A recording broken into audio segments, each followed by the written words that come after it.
Okay guys, so today me I gonna bring you fish market. Me know it red flag. It's so away, but trust me, the fish is so good. So the red snapper them fried, and them also have like sweet plantains, raw vegetable, and also them do like potatoes, sauteed or some coconut cream sauce. Some it is nice. And another thing I love about it is that they have the fruit juice. The last time I did go, they had guava juice.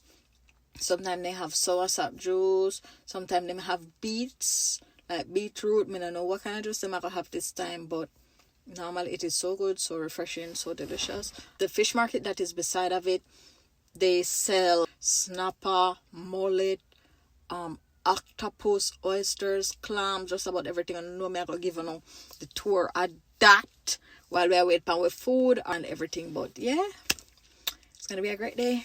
Let's go.